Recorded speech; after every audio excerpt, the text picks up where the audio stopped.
কোনো ব্যাপারে বিজেপির নেতারা একমত নন, আর পার্টির কোনো নির্দেশিকা নাই কে মন্দির যাবে, কে মসজিদে যাবে, কে ইফতার করবে, বিজেপি কোনোদিন বলে দেয় না। তো দিলীপ ঘোষ কি পার্টিকে জিজ্ঞেস করে পায়খানা পেচ্ছাপ করতে যাবে?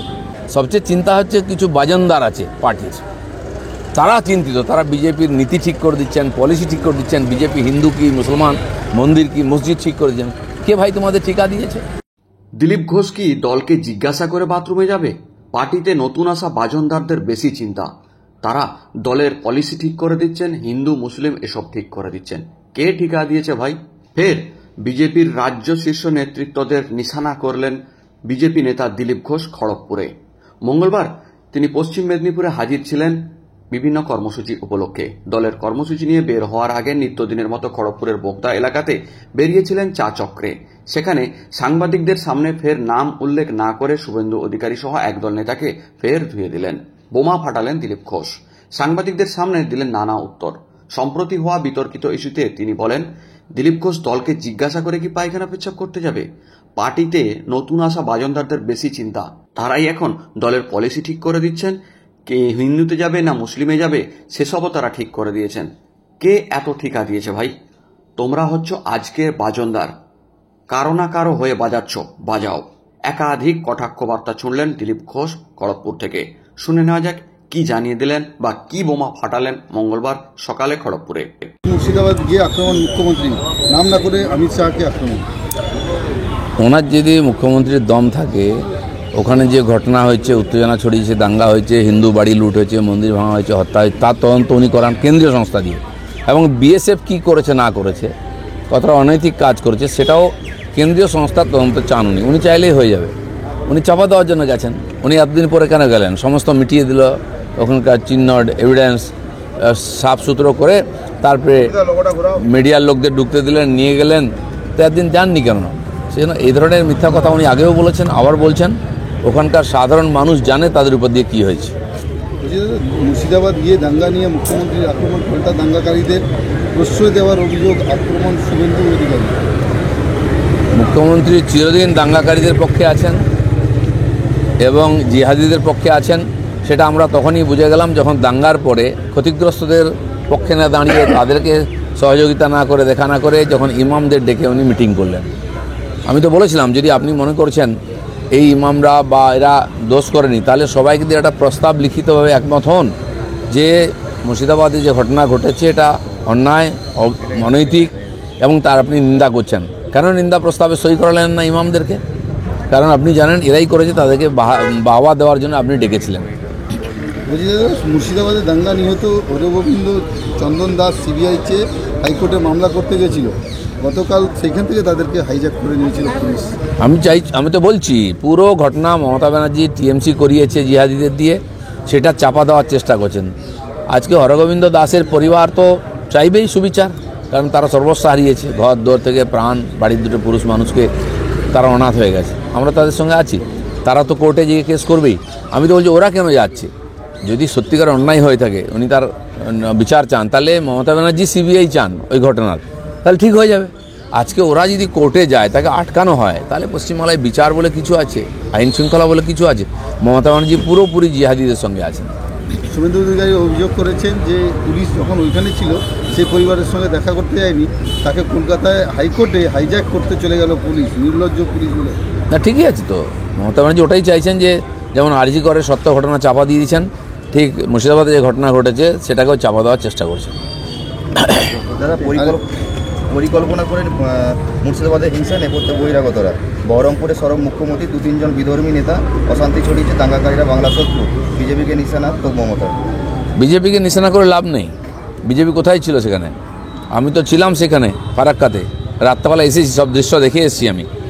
তো উনি কেন তদন্ত করছেন না? উনি মনে করছেন না এটা কোনো বড় ঘটনা হয়েছে? এতগুলো মানুষের বাড়িঘর চলে গেল, এত মন্দির দোকানপাট নষ্ট হলো, দুটো প্রাণ গেল, এত মানুষ ঘর ছাড়া হলো, তার পিছনে কে আছে? সত্য সামনে আসবে না? আজ আমার মনে হয় উনি ভয় পাচ্ছেন। সত্য সামনে এলে ওনার নামও জড়িয়ে যাবে, ওনার পার্টির, ওনার নেতাদের নাম জড়িয়ে যাবে, ওনার এমএলএর নাম জড়িয়ে যাবে। দাদা, মঙ্গলবার বৈঠকে বসছে বঙ্গ বিজেপি, কেন্দ্রীয় পর্যবেক্ষক, সেখানে কি আপনি থাকছেন? আমি কোনো কমিটির মধ্যে নাই, আমি আছি কোর কমিটিতে। কেবল কোর কমিটির 2-4 মাসে যখন বৈঠক হয়, আমাকে ডাকা হয়, তখন আমি যাই। বাকি কমিটি যে ঠিক করে আমাকে যে কাজ বলা হয়, মেম্বারশিপের জন্য বলা হয়েছে, জেলায় জেলায় গেছি। এই যে মুর্শিদাবাদের আন্দোলনে আমাকেই পাঠানো হয়েছে, মালদাতে আমি সভা করেছি, জঙ্গিপুরে আমি সভা করেছি। পার্টি আমাকে যে কাজে যোগ্য মনে করে দেয় আমি সেটা করি। বাকি তো প্রতি সপ্তাহে আমাদের পার্টিতে মিটিং চলতে, বৈঠক আমাদের রোজই হয়। এখন নির্বাচন পার্টির চলছে, নতুন কমিটি হচ্ছে, বিভিন্ন জেলা থেকে, প্রদেশ থেকে, মণ্ডল থেকে সমস্ত কমিটির খসড়া লিস্ট গেছে, সেগুলো ওনারা বসে ফাইনাল করবেন। সেরকম লম্বা মিটিং চলবে। বড়বাজারে হোটেলে মৃত্যু মিছিলের পরেই রুফটপ রেস্তোরাঁ বন্ধ পুরসভার অভিযানে পার্ক স্ট্রিট রেস্তোরাঁ মামলায় বৃহস্পতিবার পর্যন্ত মূর্তি স্বস্তিকে।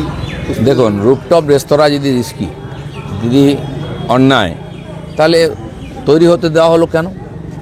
আর যদি একটা রুফটপ রেস্তোরাঁয় কোনো গণ্ডগোল থেকে থাকে, আপনি সব বন্ধ করে দেবেন? এত মানুষ খরচা করে তৈরি করেছে, ইনভেস্ট করেছে, বিজনেস তো ওটা অনুমতি নিয়ে করেছে। আর যদি অনুমতি না নিয়ে করে থাকে তখন কেন আটকানো হয়নি? তো এটা কোনো নীতি হতে পারে? সব বন্ধ করে দাও। সত্যিকারে তদন্ত হওয়া উচিত গণ্ডগোল কোথায় আছে। এবং রুফটপ রেস্তোরাঁ ছাড়াও তো বড় বাজারে, কলকাতার বহু বাজারে আগুন ধরেছে এর আগে। কেন হয়েছে?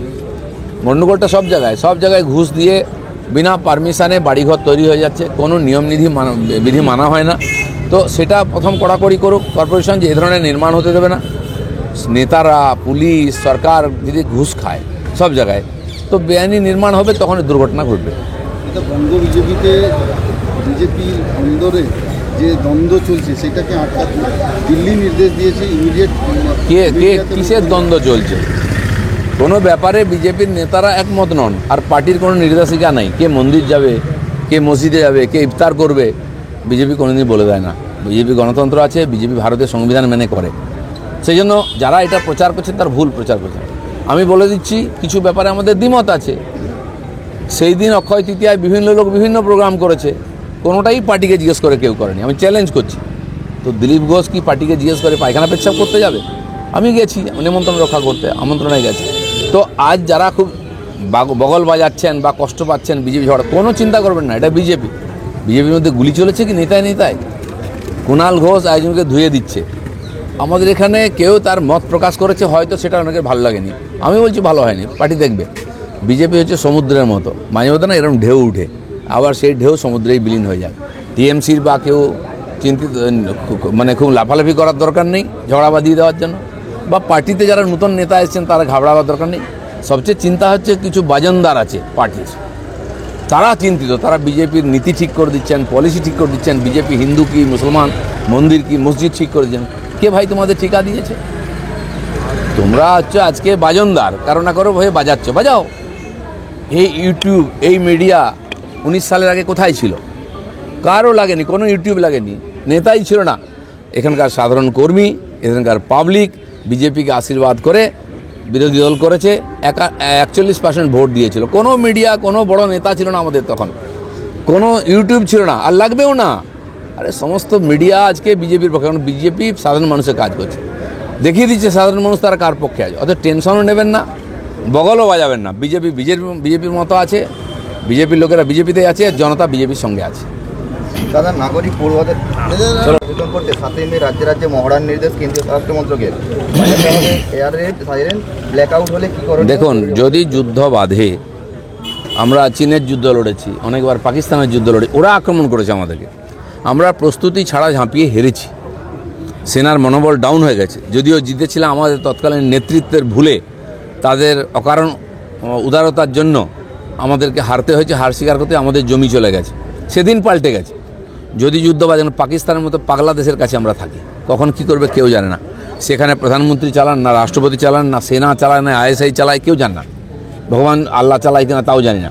তো সেই জন্য আমাদের প্রস্তুতি থাকা উচিত। যেটা হচ্ছে যুদ্ধ হবে কী হবে সে তো সরকার, রাষ্ট্রপতি তারা ঠিক করবেন।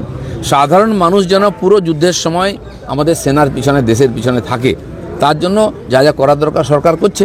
আমরা কোভিডের সময় একসঙ্গে লড়াই করেছি বলে কোভিডকে আটকেছি, ভ্যাকসিন তৈরি করে দেশের মানুষকে বাঁচিয়ে আরও 100টা দেশের মানুষকে বাঁচিয়েছি। তো ভারত যা করবে সুদূর প্রসারী পরিকল্পনা করে করবে, পুরো সমাজকে নিয়ে করবে। আজ ভারতের প্রত্যেকটি মানুষ তৈরি আছে পাকিস্তানের বিরুদ্ধে লড়ার জন্য।